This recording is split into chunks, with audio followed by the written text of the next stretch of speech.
We just got finished getting everything wired. Your funds are in your account. Cool. Called up to my bank, $130,000. Can I say it was a good day? It was a good day.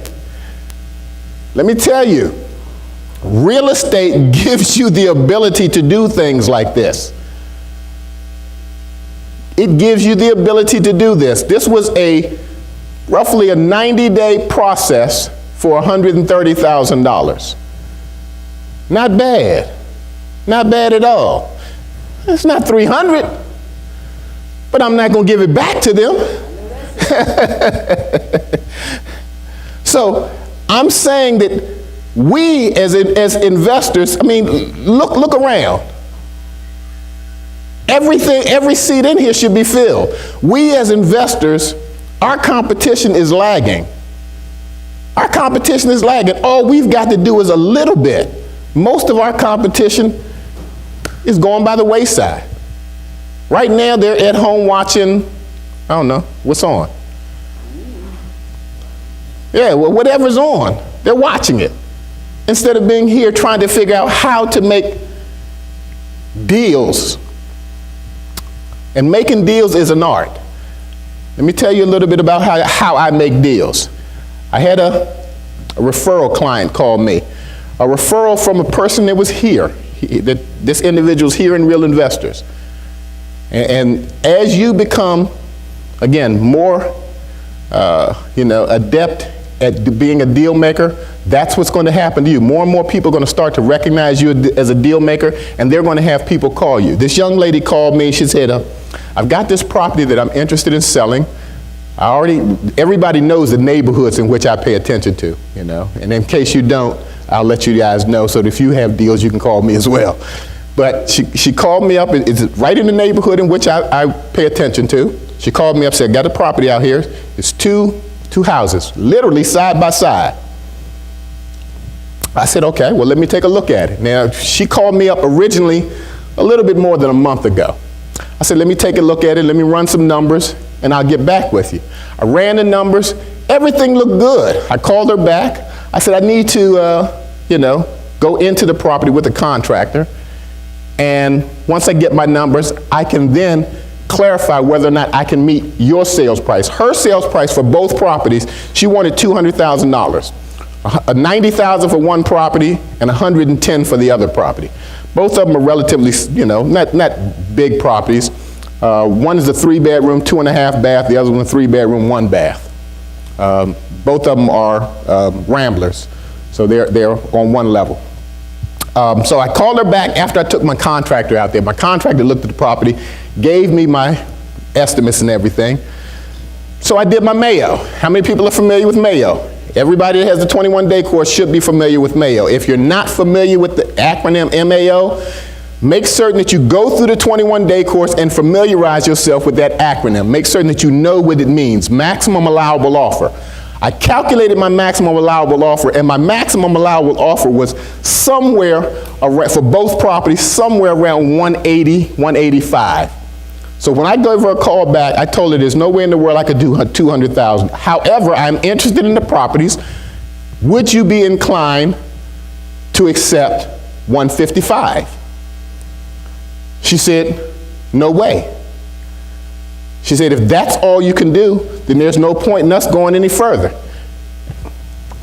I said, well, I didn't mean to offend you, and you're right, there's no point in us going any further. So I appreciate you giving me a call. Ta-ta, I didn't say ta-ta, but I just said, yeah, I appreciate you giving me a call, thank you. And, if you have any other deals, perhaps you can send them my way, I'll look at them. But she got very offended and hung up, literally. In the middle of my goodbye, click. Wow. I mean, it's not the first time I've offended someone with the offer, but personally, I thought that was a good offer.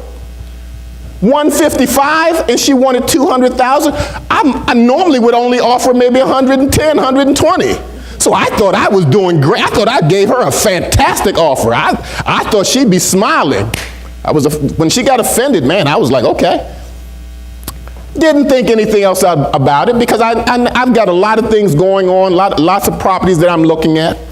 So like I said, that was a little bit more, almost a month ago. She called me back.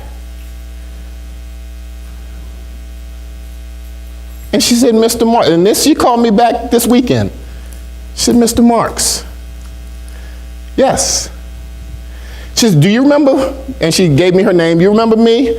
We were looking, I had sent you some information about 2 properties out in Fort Washington, and you were interested in those properties. And I was wondering, might you still be interested? Anybody got a clue as to my answer? Absolutely. Absolutely still interested. She said, fantastic. Send me the offer, and I'm going to go ahead and sign it. Wonderful. That's my thinking. Absolutely wonderful. So I sent her the offer. She called me back. Now, I sent her the offer. We were on the phone Saturday. I sent her the offer maybe about a half an hour after that, because it took me a minute or two to, go ahead and write the offer. Sent her the offer. She called me back almost immediately.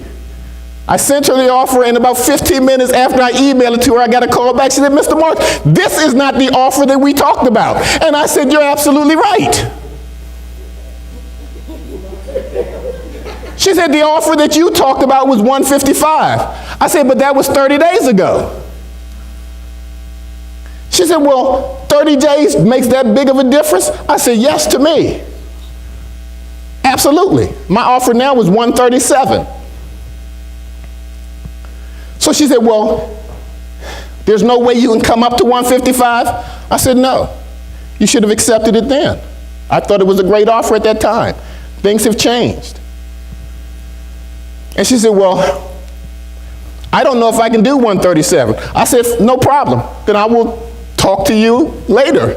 And she said, hold on, before you hang up. She said, I want to do this.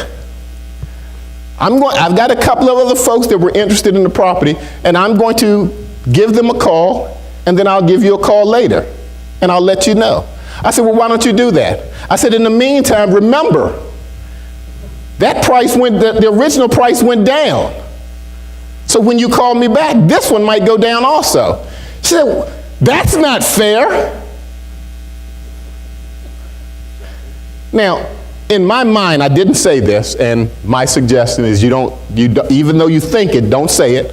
What's fair got to do with anything? So I say, well, while you might not think it's fair, I'm incentivizing you to take this offer. While I gave you my best offer the first time, almost 30 days ago, my best offer at $155, had you taken it then, we wouldn't even have this conversation now. So she said, well, okay, I'm going to go ahead and take your offer. And she went ahead and accepted the offer. Now, I'm telling you this because something you have to understand. Because you make an offer verbally doesn't necessarily mean you have to stand by that. I made that offer to her over the phone. I told her, $155 looks like it would be a good price. As a matter of fact, I actually did write that particular offer. I think I presented that offer to her in writing, but she never signed it. And that's important to know because, and I know, I'm going to say this because when we're negotiating, a lot of time people think fair play has anything to do with negotiation. There's no such a thing as fair play in negotiation. Yeah, there's a win-win. The win being I'm helping her out of a bad situation with these properties. If it's not a win for her, she certainly wouldn't take the offer, right? So it obviously is a good offer for her. But there is no fair play. If in fact you think there's fair play, you need to be very careful in this business. Because someone, primarily the seller, but not always the seller, but someone is going to always think your offer can be better. Someone is going to always think your offer is too low. Someone is going to think you're lowballing. And if that's the way you feel, then perhaps, and I just say perhaps real estate might not be your forte.